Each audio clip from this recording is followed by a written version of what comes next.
Welcome back to the Mindful Health Harbor, where we like to anchor into conversations that help us all kind of like inspire wellness and mindfulness and personal growth and all Yeah. that good stuff. Yeah, for sure. And in today's episode, we are going to be doing a deep dive into the world of Mel Robbins. Ooh, exciting. You know her, right? Oh, yeah, Mel Robbins. Yeah, she's a renowned author and motivational speaker and podcaster. Mm-hmm.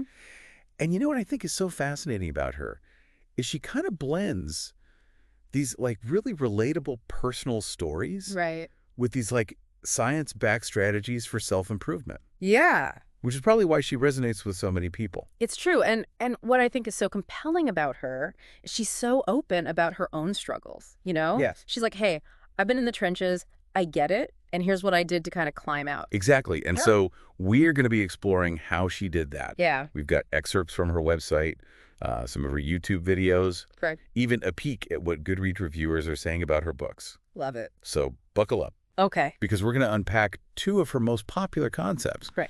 the 5-second rule Yes. and the high five habit. I love it. Let's do it. Okay, so let's dive right in with the 5-second rule, which honestly, even just hearing it, it seems almost too simple to be effective. It does. Right. It does. But it all began with Mel facing a really tough time in her life, you know? Yes. Unemployment, growing debt, feeling completely overwhelmed. Yeah, it was a really dark period for her. Mm. I mean, she talked about how she was battling some pretty serious anxiety, Ugh. feeling stuck, and even turning to some unhealthy coping mechanisms. Yeah. Like she knew what she needed to do to turn things around, but taking that first step felt impossible. Oh, yeah, I've been there. Look- And then, get this, she's watching a rocket launch on TV one night, and she has this epiphany. Okay. She decides to use the countdown 5, 4, 3, 2, 1 to launch herself out of bed the next morning. Wow. Talk about using what's right in front of you. I know, right? Did it work? It did. She basically used that countdown to beat the anxiety that was like paralyzing her. Wow. And get this, she started applying this launch technique to other areas of her life. Interesting. Tough conversations, making big decisions, but anything she was putting off. It's mind-blowing how something so simple can be so powerful. It really is. Mel actually calls the 5-second rule a cheat code for the brain. I love that. Yeah. So is there any scientific backing to this, or is it just like clever motivation? Oh, there's science behind it, all right. Think of your brain like a complex system of roads, and you're driving down the same route every day. Okay. Those are your habits, right? Controlled by a part of the brain called the basal ganglia. Okay. The countdown acts like a detour, interrupting those automatic routes, those ingrained behaviors. So instead of mindlessly driving down that same anxiety and procrastination road, Yes. the countdown forces a new route. Exactly. And when you count backwards, you're actually activating another part of your brain, the prefrontal cortex, which is Right. all about decision-making and planning. You're essentially tricking your brain into taking action before the fear and doubt can even creep in. That's fascinating. It's kind of like taking the wheel from your autopilot Yeah. and consciously choosing a new direction. I like that. And the impact of this has been incredible. Mhm. I mean, Mel has shared some truly amazing stories of people using the 5-second rule. Oh, yeah. Like we saw in some of her work, that people have even used this in incredibly difficult moments, Yeah. moments where they were really on the verge of giving up. It's powerful. It's powerful, Yeah. really powerful. Yeah. It highlights how taking control, even in those small 5 seconds, can lead to some really incredible change. Mm-hmm. Now, I'm a little curious about this high five habit, Okay. high-fiving yourself in the mirror. Yeah. That sounds a little cheesy. I understand the skepticism, but before you write it off, let's hear Mel out. You know, Right. it starts with a simple observation. Right. Most of us start our day with negative self-talk, Oh, yeah. you know, focusing on our flaws, the things we don't like about ourselves. Oh, I'm definitely guilty of that. You and almost everyone else. Yeah. The problem is all that self-criticism is like a layer of dust on a mirror preventing us from seeing our true selves. Wow, I love that analogy. It's like that story Jay Shetty tells about the mirror covered in dust. We can't see our true reflection until we wipe that dust away. Oh, I love that. So the high five habit is about actively choosing to combat that negativity with a simple and perhaps surprisingly effective act of self-affirmation. So by high-fiving yourself in the mirror, Yeah. you're essentially sending this message to your brain. Hey, Uh, I'm on your team. you got it. You're interrupting that negative self-talk and shifting your mindset. Okay. That's starting to make sense, but I have to ask. Yeah. Is there any science to back this up? Of course there is. Okay. This actually ties into something called the reticular activating system, or the RAS, which is like a filter for our brains. Okay. Imagine it as a spotlight. Yeah. It decides what we focus on. So if we're constantly bombarding ourselves with these negative thoughts, our RAS is focused on finding more negativity to confirm that belief. Exactly. But by consciously choosing to high-five ourselves and affirm our worth, we're telling the RAS to shift its focus to the positive. Oh. It's like shining that spotlight on our strengths and our potential. So it's about retraining our brains for self-belief and encouragement. Yeah, And you know what? It's like creating a positive feedback loop. interesting. Self-encouragement can lead to greater confidence, which in turn leads to more positive self-talk. I like it. And in her book, High Five Habit, Mill shares stories from people who have seen real transformations using this technique. Now, I'm really curious to hear about how these habits connect to Mel Robbins' broader message about self-love and personal responsibility, Ooh, good question. right? And that's where we'll pick up in part 2 of this deep dive. All right. We'll explore how she tackles common struggles like guilt, Okay. jealousy, procrastination, that constant need for approval. Stick around, listeners. Yes. We're just getting started. Welcome back to the Mindful Health Harbor. Now, before we jumped into the break, we were in the middle of unpacking Mel Robbins' 5-second rule Right.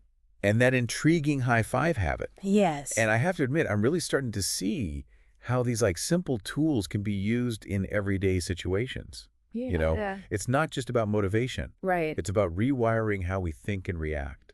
That's a great point. And what's even more interesting is that Mel doesn't just stop at these quick fixes, Yeah. She really takes a deeper dive into why we struggle in the first place. Right. Things like guilt, Yeah. jealousy, procrastination, all those things that kind of hold us back. Okay, let's unpack that a little bit. Okay. Guilt is something that I think everyone deals with. Oh, for sure. What's Mel's take on guilt? Well, Mel calls guilt one of the most powerful emotions we experience. Okay. And it can be a real roadblock preventing us from going after what we want in life. So it's not just about feeling bad. Yeah. It's about how that feeling influences our choices. Exactly. Mel argues that guilt can be so uncomfortable that we end up making decisions just to avoid that feeling, even if it means sacrificing our own happiness. So we're not really making choices, we're just reacting to avoid discomfort. Yeah, and this ties into another big theme in Mel's work, the need for approval. Okay. We can get so caught up in what other people think Right. that we lose sight of what truly matters to us. Oh, I know I've let the fear of judgment stop me from doing things that I was really passionate about. It's a common struggle, but Mel encourages us to kind of flip the script. Okay. She says we need to prioritize our own needs and goals, even if it means going against the grain or potentially disappointing others. So it's about taking ownership of our choices and aligning them with our values, even if it's hard. Yeah, and speaking of tough emotions, let's talk about jealousy. Oh boy. It's a powerful feeling that can be incredibly destructive if we let it. So how do we deal with that? Should we just try to ignore it? Yeah. Mel has a really interesting perspective on this. Instead of letting jealousy eat us up, she suggests we use it as a guide, Oh. a pointer towards what we truly desire. Wait, so you're saying jealousy can actually be a good thing? Think of it like this. If you're feeling envious of someone's success, maybe it's a sign that you have similar aspirations that you haven't fully explored yet. So instead of comparing ourselves and feeling bad, we should use those feelings to kind of figure out what we really want. Right. Turn that envy into action.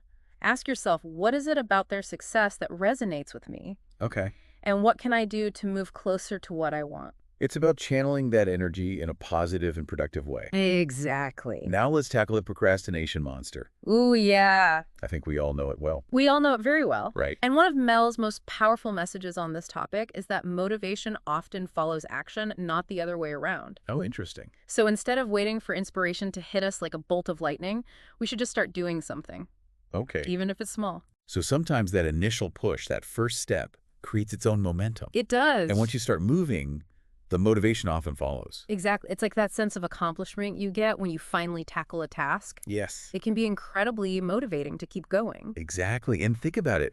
This is where the 5-second rule can be incredibly useful. Oh, yeah, for sure. It gives you that little nudge to overcome that inertia and just get started. It's like that mental jumpstart we all need sometimes. Right now, there's another recurring theme in Mel's work that I think is really important. Okay. Limiting beliefs. Ah, yes.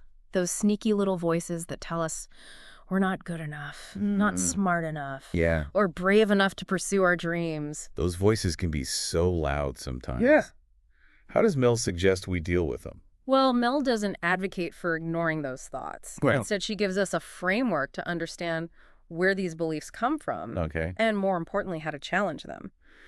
So it's about becoming aware of the stories we're telling ourselves and questioning whether they're actually true. Right. Mel argues that these limiting beliefs often come from past experiences, Okay. societal expectations, or even things we were told growing up. It's like carrying around these old outdated maps that don't actually lead us where we want to go. Exactly. She encourages us to look at these beliefs with fresh eyes and ask, You okay? is this belief actually true?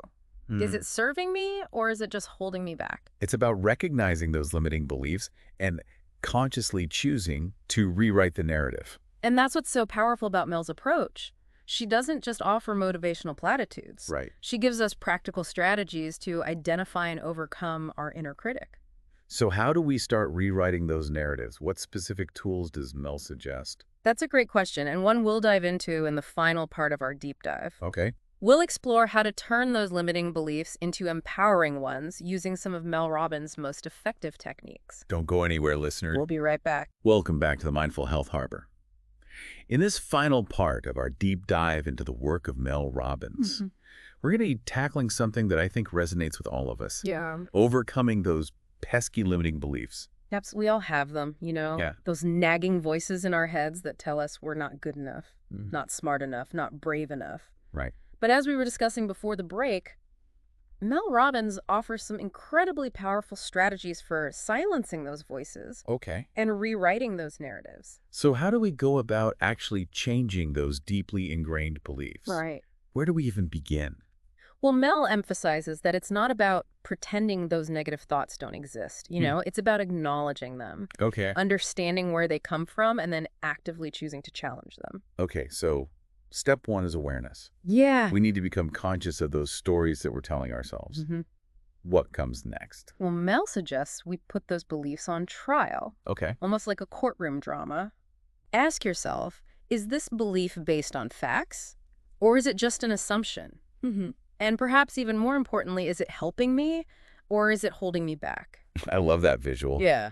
It's about looking at those beliefs with a critical eye and seeing if they actually hold up under scrutiny. Exactly. And once we've identified those limiting beliefs, Mel offers a toolbox of strategies for overcoming them. Okay. One of her key messages is to shift our focus to our strengths. So instead of dwelling on what we perceive as our weaknesses, Yes. we should be celebrating what we're good at Yes. and building on those skills and talents. Precisely. She also reminds us of the power of surrounding ourselves with supportive people, Well, that's huge. those who believe in us and our potential. Yeah, because sometimes we need that outside perspective, that boost of encouragement to help us see ourselves more clearly. Exactly. Yeah. And this is where action comes in. Okay. It's about proving those limiting beliefs wrong through our actions, even if it's just baby steps at first. So it's not enough to just think differently. We need to act differently as well. Mel believes that by consistently challenging those negative thoughts and taking action, we can literally rewire our brains. Wow. We create new neural pathways that support those more positive and empowering beliefs. It's like we're creating a new mental map. Yeah. One that leads us towards our goals and aspirations. Now, as we wrap up this deep dive into Mel Robbins' work, what stands out to you as the most impactful takeaway? I think what resonates most with me is her emphasis on self-love and self-compassion. Ooh, that's good. We spent this whole episode talking about pushing ourselves and taking action and achieving goals. Right? But it's also important to be kind to ourselves, especially when we stumble or fall short. I completely agree. It's about celebrating the wins, both big and small, Yeah. and recognizing our inherent worth regardless of our accomplishments. And I think Mel's work really drives home the point that personal growth isn't a destination. It's a continuous journey. Beautifully put. It's about constantly learning and evolving and striving to become the best versions of ourselves. And as Mel Robbins herself often says, you are one decision away from a totally different life. So for anyone listening who wants to make that decision, what's one small step they can take today to start creating that different life? Think about the tools we've discussed, the 5-second rule to overcome procrastination, Okay. the high five habit to boost self-belief, or even just reframing a limiting belief into something empowering. Yeah. Which one resonates with you? Choose one and commit to trying it out today. It's about taking that first step, no matter how small, and building from there. We encourage you to explore Mel Robbins' work further, Yes. her books, her podcasts, her online courses. It's a treasure trove of practical wisdom for anyone seeking to create a more positive and fulfilling life. And as always, we would love to hear from you. Yeah. Share your thoughts and insights in the comments below. What resonated with you the most? What will you take action on? And if you enjoyed this deep dive into the world of Mel Robbins, please like, share, and subscribe to our channel for more inspiring conversations on wellness, mindfulness, and personal growth. Thanks for joining us here at the Mindful Health Harbor.